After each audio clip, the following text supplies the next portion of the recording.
गलत है, ये नहीं करना चाहिए, पर वो करता है। क्यों? क्योंकि मन और बुद्धियों के अधीन हो चुका है। जैसा मन बुद्धि कहता है वैसे जीवात्मा का दस्तखत कर देता है। वो मनमानी फंसाकर उसे जेल, दुर्गति, जन्म मृत्यु के चक्र में, नाना प्रकार के दुखों में फंसा देते हैं। इसी दुख से मुक्त होने के लिए वारी मथे घृत होए बरु, सिकताते बरु तेल, और बिनु हरि भजन भवतरी, या सिद्धांत पे। चाहे पानी मथने से घी निकल आवे, बालू पेरने से तेल निकल आवे, असंभव का संभव हो जाए, लेकिन बिना भजन के संसार समुद्र से पार नहीं हो सकते। क्यों? क्योंकि बुद्धि काम नहीं करेगी। बुद्धि काम तभी करेगी जब बुद्धि में भगवान का निश्चय होगा, भगवान का चिंतन होगा। इसलिए जो निरंतर भजन करते हैं उनका एक एक आचरण पवित्र हो जाता है, क्योंकि बुद्धि, निर्णय, धैर्यवान।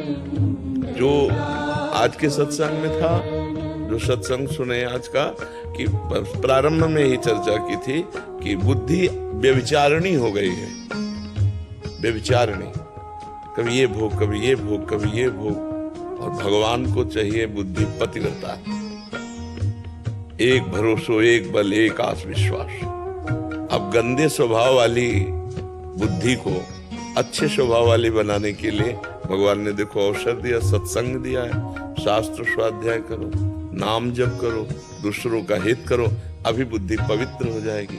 व्यभिचारिणी बुद्धि हो गई। भोगेश्वर प्रसक्ता नाम तयापहृत चेतसाम, व्यवसायत्मिका बुद्धि समाधो न विधीयते।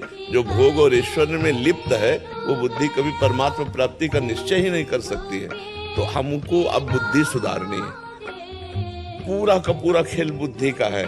शरीर एक रथ है, इंद्रियां इसके घोड़े हैं, मन घोड़ों की लगाम है, बुद्धि सारथी है और जीवात्मा रथी है।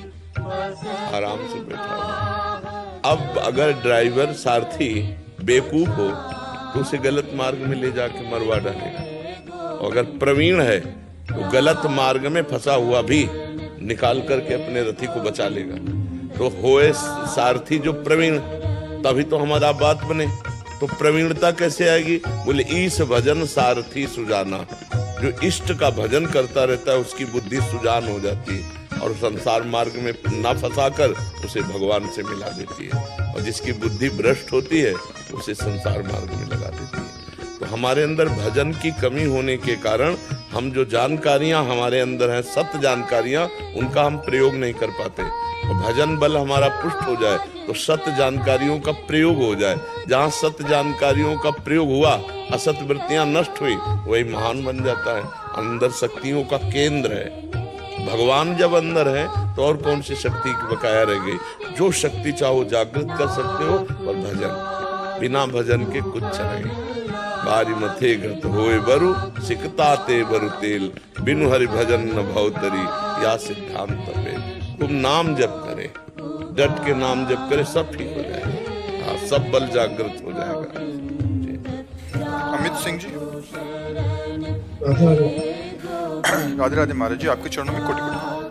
महाराज जी, भगवान श्री कृष्ण कहते हैं कि जैसे मनुष्य पुराने वस्त्रों को त्याग कर दूसरे नए वस्त्रों को ग्रहण करता है, वैसे जीवात्मा पुराने शरीरों को त्याग कर दूसरे नए शरीरों को प्राप्त करता है। ये जीवात्मा कौन है? सूक्ष्म शरीर या मन? ये तो कुछ नहीं है। ये स्थूल सूक्ष्म कारण तीनों से परे, तीनों का साक्षी, तीनों का प्रकाशक, वो भगवान का अंश है जीवात्मा। तीनों कपड़े हैं, बनियान, शर्ट, कोट। बनियान हुआ कारण शरीर, शर्ट हुआ सूक्ष्म शरीर, कोट हुआ स्थूल शरीर। तीनों कपड़े हैं। जैसे तीन कपड़े नहीं पहने जाते सर्दी के समय, एक बढ़िया बनियान पहनी गई, फिर शर्ट पहनी गई, फिर ऊपर से कोट पहन लिया गया। तो ऐसे जीवात्मा की तीन वर्दी है, कारण शरीर, सूक्ष्म शरीर और स्थूल शरीर। स्थूल शरीर जो जागृत अवस्था में देखा जाता है, सूक्ष्म शरीर जो स्वप्नावस्था में देखा जाता है, कारण शरीर स्वभाव जो सुषुप्ति में रहता है। जो जागृत, स्वप्न, सुषुप्ति तीनों को जानता है, साक्षी है, जो स्थूल सूक्ष्म कारण तीनों को प्रकाश देता है, वो जीवात्मा है। वो तुम हो। जीवात्मा कोई और नहीं है, वो तुम हो। जब तुम्हारी बात आएगी तो तुम्हारा ये चेहरा आने लगेगा।